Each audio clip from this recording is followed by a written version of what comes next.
guys, this is Kochala, and today we are going to be learning the in-depth explanation on the array's mechanics and how they work.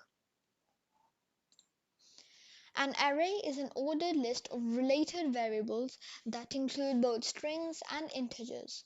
It is a simple variable which can be used to store many similar values. Think of an array as your closet. Inside the closet are your clothes, which in this case is our value inside our array. In programming, we can store our values in an array. We can put them in a list. Instead of storing values independently in their own variable, we can store them all at once in just one. This makes it very easy for programmers to write their code efficiently. We can store any type of value in an array. For example, a string or an integer. There is something called index which plays a major role in how arrays work. Index is the position in which we store the value in our array. For example, in this tab you can see that the variable name and in what index is it in the array. So the variable is hello and its index is 0. Another variable is 67 and its index is 1. Another value is my name is Sarvagya Jain and its index is 2. My very first value which is stored in my array is hello. Then its index is 0. This is because the first index of an array is 0. The second index of an array is 1, third index is 2, and so on. So that's the end of understanding arrays in depth, and just to make sure that we've learned all of the mechanics of the array, we're going to make a really small program in which we can learn the basics of an array, in which we can test our skills which we've just learned. So I'm going to open Visual Studio. I'll open web server. I'll connect it to my folder in which I'll be writing my code. I'll click on the URL, and here is where our outcome will come of the code which we will be writing.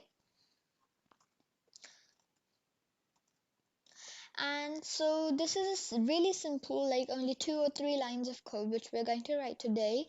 And we need to what we want to do is that we want to make an array, we want to put values inside it, and we want the values, any value which we want, displayed on the big screen.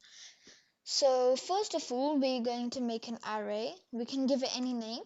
I'll give it var r. The variable's name is r, and I'll put an equals to sign with double square brackets and a semicolon.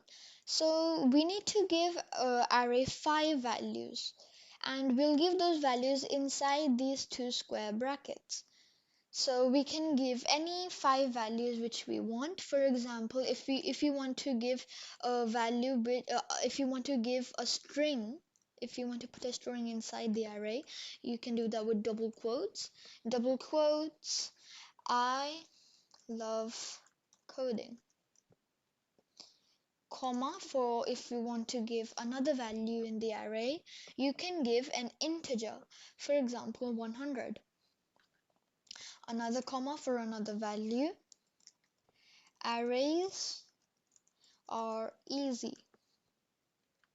Comma, any number you like, 88. You can put anything inside the array.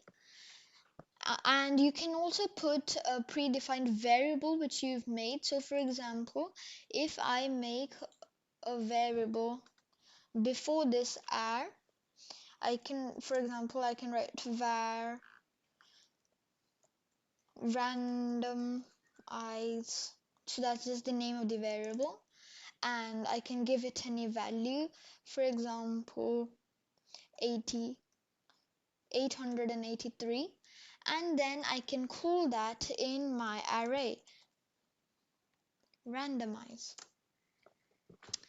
So to see all of this in action, to display it on the big screen, I'll have to write document dot write ar, because that is the variable in which we have stored our values in.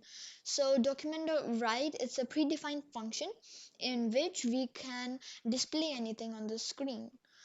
So if we want to see all this in action, we can go onto the Google Chrome in which we've pressed the link. We can reload the screen, and on the big screen you will see I love coding 100, arrays are easy 88, and 883.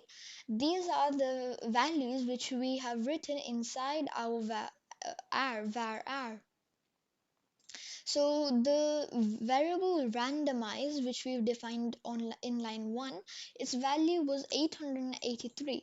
And as you can see on the screen, there is 883 printed on the first, second, third, fourth, fifth index, the fourth index, because the first index of the array is 0.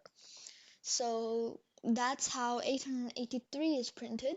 So I hope that you've understood arrays just a little better, and I'll see you in my next video.